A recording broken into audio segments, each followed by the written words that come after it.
Hello and good morning everyone. In this video I'm going to demonstrate how to do one-way ANOVA in JAMOVI.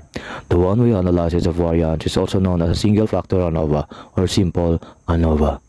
It is used to determine whether there are any statistically significant differences between the means of two or more independent, unrelated groups.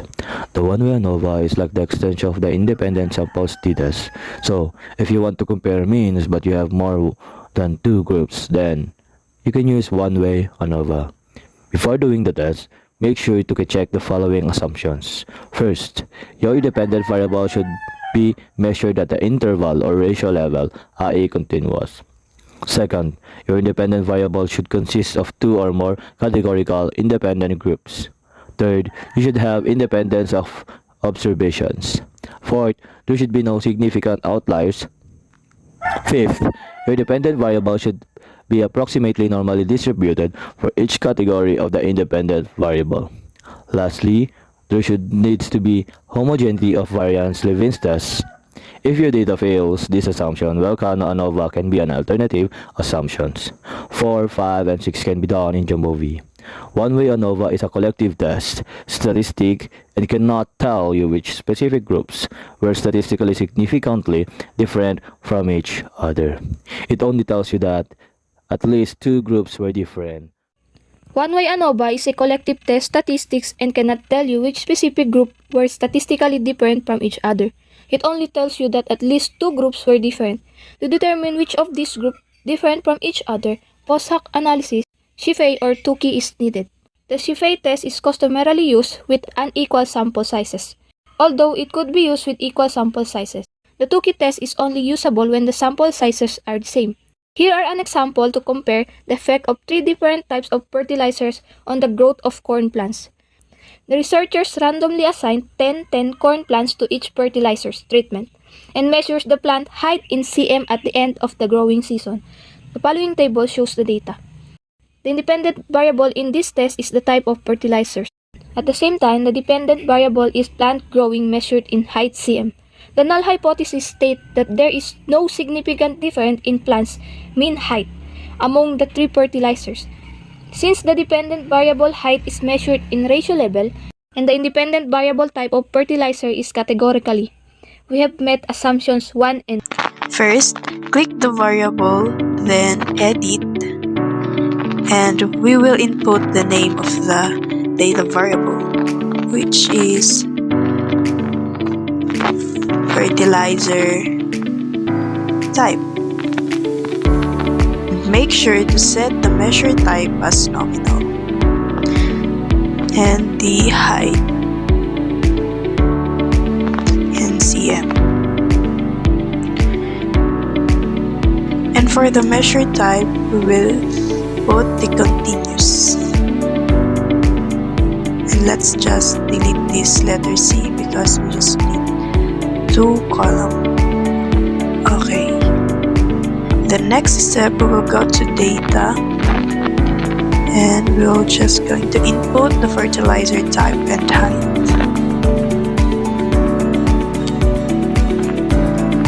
And then next, go to analysis, then exploration and descriptive.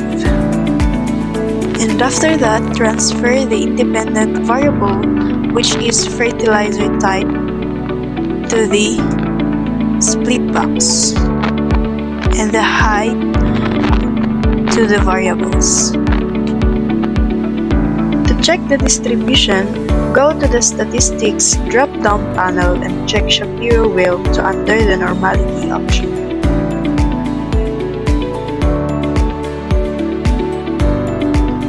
And you may unselect the unnecessary measures to see the Shapiro wheel values easily. Look at the result on the right and determine the p-values at the bottom. Note that if the p-values of the Shapiro wheel test is greater than 0.05, the data is normal. Now, since the Shapiro wheel p-values for each fertilizer type are all greater than 0.05, therefore, the data sets are approximately normally distributed.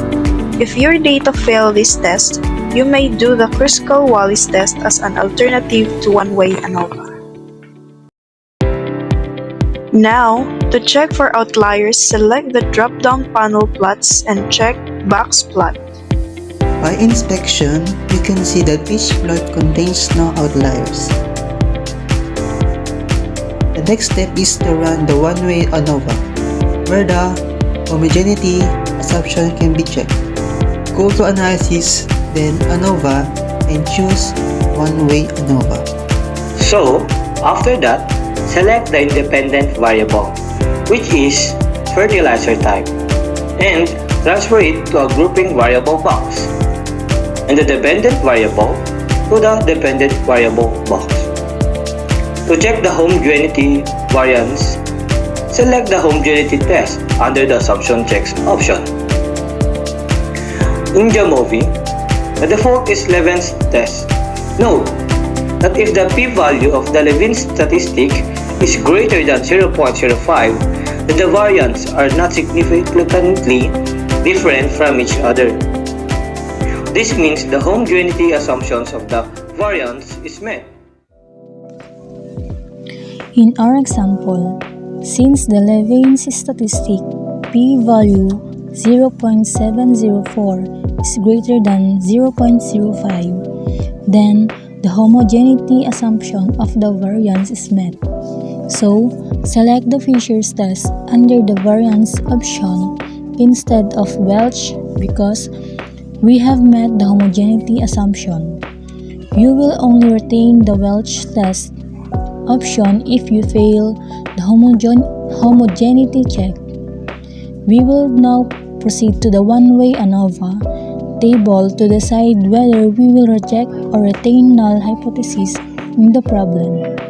The analysis variance showed that the difference between groups was statistically significant because the p-value 0.04 is less than 5% or 0.05 rejecting the null hypothesis.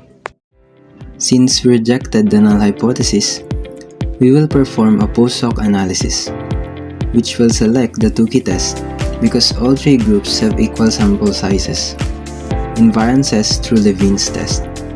In the post-hoc table, the mean difference between fertilizers A and C is negative because the third group, fertilizer C, has a higher mean than the fertilizer A.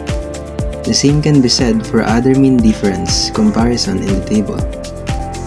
Just so you know, the former group has a greater mean. That means that the mean difference is negative and positive if the preceding group has a higher mean.